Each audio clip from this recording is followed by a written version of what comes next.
guests in this second segment are Kathy Allen, Executive Director, Personal Assistance Options, and Tracy Henniger. She's a board member for Personal Assistance Options. Welcome to Community Focus, ladies. Thank you for inviting us. Yeah, you're welcome. We're glad to have you here today, and you're going to bring us some information about your organization. Tell us a little bit about it and some of the ways that it's helpful in the community. Is that correct? Yes. Mm-hmm. Well, Kathy, start us out. Talk about the organization itself. Sure. So we're a large nonprofit here in Midland, and we provide in-home support staff to people with different disabilities based on their personal needs and their goals in life. So currently we have about 150 people that we support, and then we also have around 120 employees.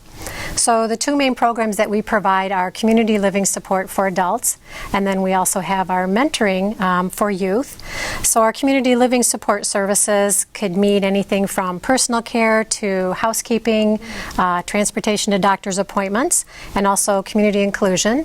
And then for the youth in our community, our mentoring program helps serve individuals who have behavioral or emotional problems, and then we help build and develop skills that are necessary for them to be successful adults in our community. So that might include dealing with appropriate ways of how to deal with anger or frustration. Sure. And currently the youngest that we serve in the mentoring program, we have 4-year-old twin boys. Really? Yes. How long have you been serving this area? Well, we originally started out as part of the ARC back in the 1990s, and then we spun off from the ARC in October of 2002. So we've been providing services in Midland since then. And then just recently, Bay Area Behavioral Health approached us and asked if we would like to provide services in their counties. And so we've been doing that since February of this year. Well, that's wonderful. Great growth. Yes. Yeah. I was surprised to hear the broad spectrum of number of clients that you served. That was a surprise to me. So how are your employees trained? Our employees go through an onboarding process with a tremendous amount of training both in-home and in the classroom. Topics include requirements such as CPR, first aid, and ethics. And then they can also learn about mental health first aid, dementia, and diabetes.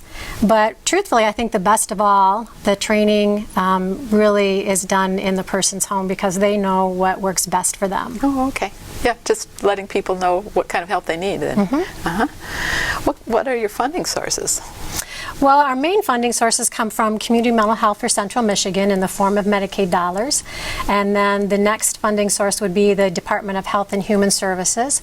And then for those individuals who don't have either receiving services from Community Mental Health or Department of Health and Human Services, we do have private pay. Okay, yeah, I wondered about that. Well, Tracy, besides being a Personal Assistance Options board member, you're also a recipient of the services, is that correct? Yes. Yeah, okay. What sort of assistance do you receive? I get help with dressing, getting in and out of the shower, getting in and out of bed, organizing, cleaning, getting meals, shopping, transportation. Mm-hmm. Do you have an assistant with you like all day long, or? No. No. I only have somebody with me. It's probably 3 hours in the morning and maybe 1 hour at night. Mm-hmm. Mm-hmm. Yes. Yeah, okay. So what are some of the issues for daily living that you help Personal Assistance Options help you figure out? Well, transportation was an issue, or is an issue. Yes. If it wasn't for Personal Assistance Options, I would not be able to get to and from church. Oh. Well, actually, just to church. Okay. Because Dial-A-Ride does not run on Sunday, or did not run on Sundays, excuse me. They have since started running on Sundays. I remembered seeing an article about that in our local paper. Yeah. And that helps a tremendous amount. Yes, indeed, it must. What are your aspirations for the future? How do you see Personal assistance options helping you out with that? I hope to maintain living in the community,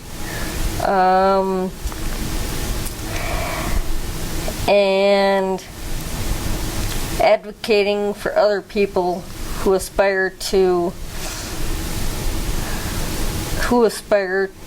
live in the community as well.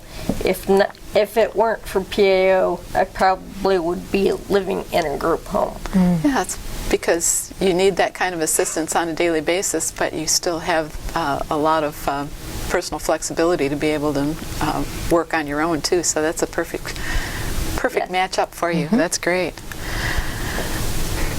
Where can viewers find out more information about personal assistance options? Well, you can call our number at area code 989-837-8350, or you can check out our website at www.paomidland.org, or there's a third way. You can also email me at allenks@paomidland.org. Very good. Well, thank you, Kathy, Tracy, for representing personal assistant options here.